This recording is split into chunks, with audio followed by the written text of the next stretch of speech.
Como já exposto em O Preço do Silêncio, reitero, pois ressinto a imensa falta de tempo para meditar.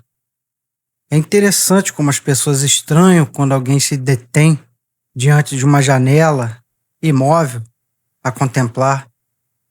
Sentem uma necessidade de interromper o momento para brincar contigo. Tá pensando na morte da bezerra? Não chora não, Danilo. É muito curioso como a mentalidade atual leva as pessoas a associar a atividade de pensar e observar com o sofrimento. É certo que pensar é uma atividade solitária, a despeito do que já escrevi em A Solidão sobre os benefícios de pensar junto, e deve ser por isso que associam hoje a solitude da contemplação a uma fossa. Faço essa primeira ressalva porque realmente não tenho tido em casa condições de espaço nem de tempo para me dedicar ao pensamento e à conversa franca e íntima com Deus. E por irônico que possa parecer, é no trabalho, ao final do expediente, lá para umas 17 horas, que tenho a chance de, pelo janelão do quinto andar do prédio, cotejar o horizonte montanhoso além da cidade e o sol indo embora e pensar um pouco. Infelizmente, por alguma pedagogia de Deus que ainda ignoro, justamente quando estou mais absorto em ideias, sempre chega alguém com alguma demanda desnecessária ou uma brincadeira com o fato de eu estar de pé parado em frente à janela com um olhar distante. Como nunca tive na juventude o costume de conversar com Deus, essa atividade de afastamento do pensamento, das coisas do mundo, dos problemas do dia a dia, leva certo tempo. Começo com a vontade e depois me observo debelando e abstraindo formalmente os pensamentos intrusivos ou inconvenientes, até o ponto de estar devidamente despido para dizer introibo ad altare Dei. É claro que mesmo a turva visão do trono da graça me faz ficar emocionado. E os olhos marejados devem ser realmente motivo de inspirar as tais brincadeiras. É razoável considerar que as pessoas pensem estar tentando melhorar seu humor, mas fato é que interrompem uma emoção de alegria e estupor. A contemplação da altura de Deus me faz chorar, e para isso não há remédio, nem quero que tenha. Enfim, a escassez de oportunidades de colocar-me diante da sabedoria me tem deixado muito angustiado, porque as conversas e situações do mundo, que em suas longas horas me sequestram, fazem-me refém de baixezas que, ainda necessárias à vida da carne, são solenemente desprezadas pela vida no espírito. Uma das mais recentes meditações que, num átimo, logrei fazer foi a de vislumbrar que não teria tempo hábil de tomar posse de virtudes de personalidade desejadas para servir de exemplo a meu filho, que está crescendo a uma velocidade nada menos que espantosa. A experiência do decurso do tempo tem sido muito diferente e dramática para mim depois que me tornei pai. Me foi dado conseguir notar a ligeireza com que a vida passa no semblante tão mutável e nas habilidades todo novas do meu menino, que se vai despedindo da infância, abraços dados com um trem-bala. Os estampidos da velhice e da finitude já me acordam da sesta da meia-idade. A cada novo deslize diante de Deus, uma falha da alma que me atira em rosto, a ignomínia, faz-me frustrado e cônscio. Frustrado, pois tenho estado tão exausto das batalhas que venho travando com meus demônios, do peso da cruz da vida, dessa interseção com as mazelas desse ciclo da noite e do dia. E esse cansaço não se tem traduzido em resultado. Apesar do esforço de cura e santificação, e por estar esgotado a meio mastro, como confesso no texto Eu Sem a Fé, termino frustrado, já temendo ter nadado para morrer na praia. Como digo no tal texto, se perder a fé é certo que serei apenas mais uma caveira fincada no meio do nada, longe do céu e distante da terra. E cônscio, porque me arrouba a visão de minha debilidade e fraqueza contra o mal que há em mim, produto do pecado. Uma consciência que advém da constatação mais cabal dentre todas de que sou impotente para lutar contra aqueles piratas assaltantes do barco de minha alma. Nesta guerra, se Moisés abaixa os braços, vejo minhas intenções de virtude serem dizimadas, como o exército de Israel. Mas se Deus é por nós, quem será contra nós? De todo esse espetáculo sangrento, como digo no poema O Fim da Amnésia, Deus oferece-me duas alternativas dentro do porquê ele me deixa perder as batalhas. Para me demonstrar que ainda estou brigando pelas forças de meu próprio braço e que a virtude não virá por algo que eu possa fazer, mas pelo tanto que eu saiba pedir para ser ajudado. E 2, para assim me fazer humilde, pelo convencimento de que sem seu auxílio serei o que sempre fui, um vulto desorganizado, subjugado por e empurrado para o mal. Mais uma marionete na mão dos demônios que se divertem com a minha soberba de sonhar vencê-los pela inteligência. Pelo exposto, fico nessa angústia de ver meu filho vindo em minha direção, ou seja, crescendo e entendendo-me e usando-me de espelho. E eu, coberto de muitos defeitos, acabo perpetuando a sua própria personalidade as desgraças lamentáveis que não pude elidir da minha. Eis a minha paúra de não poder evitar legar a quem mais amo o que há de mais horroroso em mim. Um dos sofrimentos mais atrozes desse período da minha vida tem sido a solidão intelectual. Confessei isso em Loucura e Solidão e Explicação. Não é bem uma solidão por ser compreendido, mas uma solidão por não ser ouvido ou não ter um mínimo de atenção, ainda que fosse para não ser compreendido. Depois de anos, consegui finalmente ter uma boa conversa com meu irmão Antônio Guzzo, e parece-me que ele também sofre algo parecido e tinha necessidades parecidas de conversar certas coisas, principalmente em relação à consciência de si e à epidemia de inconsciência das pessoas. A conversa foi bem franca, fluida, com momentos de lembranças da infância, algumas compreensões tardias desse nosso período, mas ainda assim eu continuei com a angústia da solidão.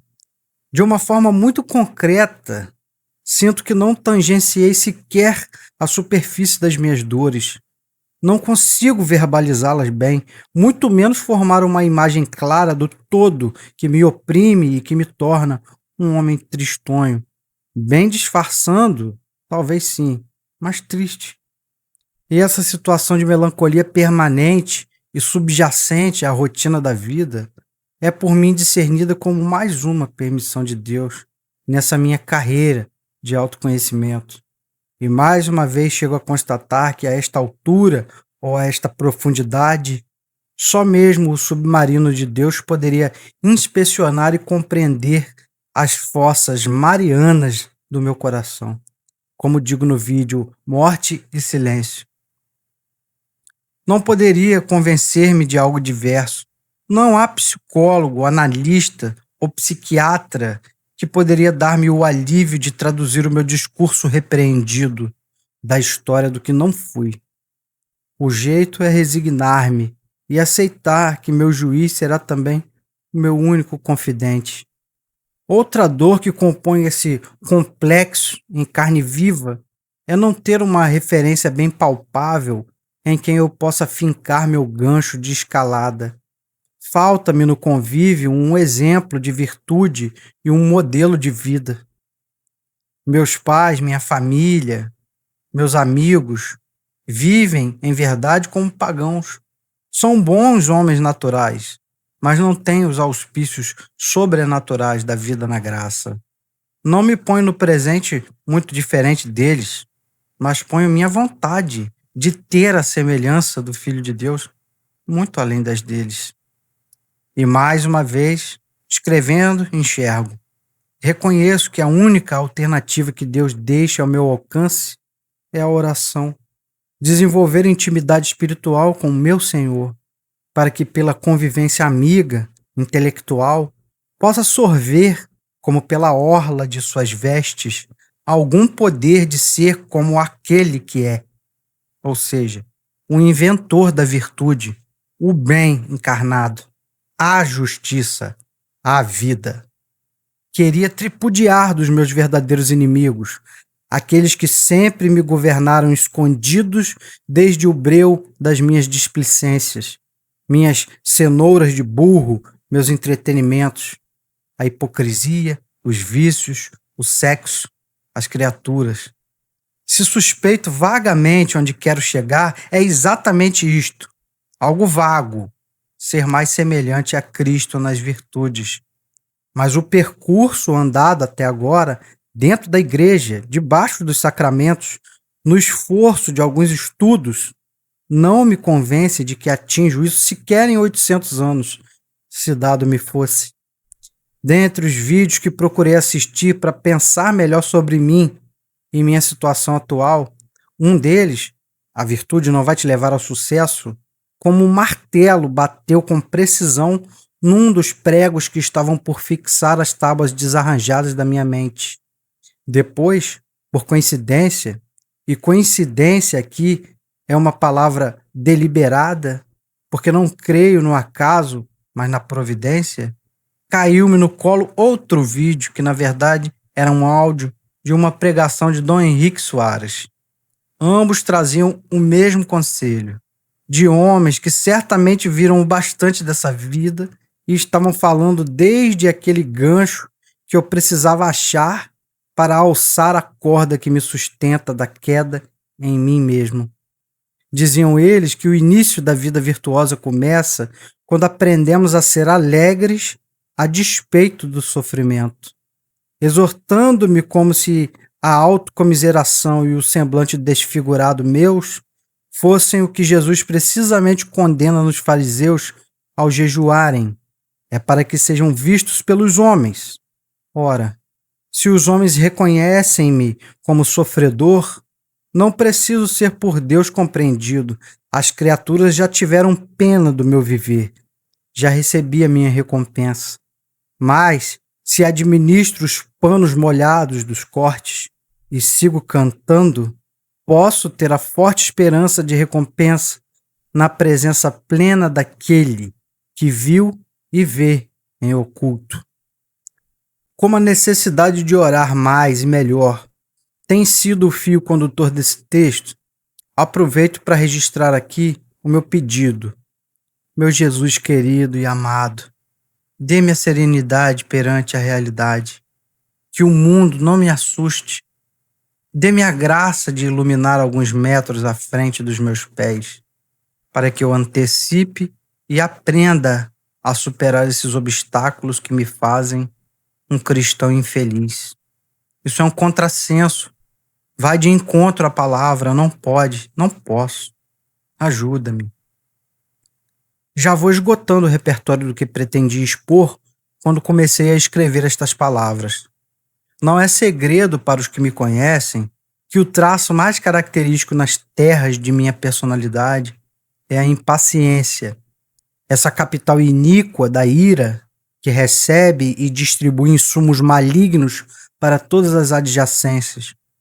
Por covardia e preguiça, que tem ferrovias que as interconectam com a ira, muitas vezes sufoco meu ímpeto irascível para não me complicar no trabalho, nas relações sociais, mas quando chego ao meu antro de paz, onde recebi a responsabilidade de um reinado e um sacerdócio, a violência da tirania me domina.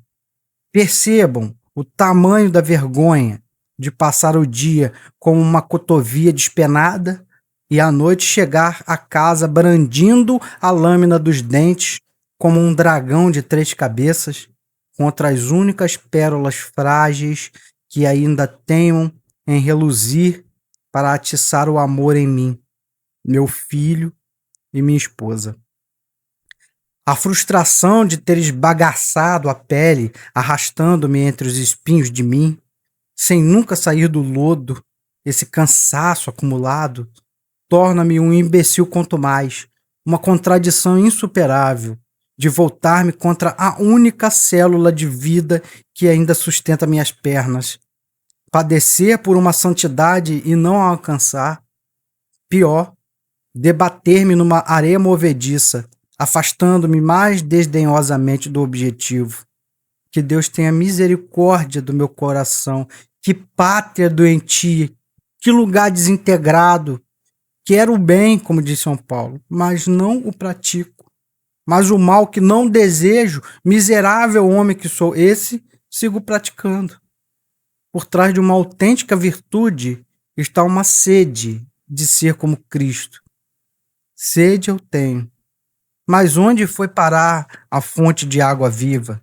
Estou bebendo de mim mesmo, na inanição de um deserto úmido, tendo os lábios molhados de tudo o que me fazia mais sede.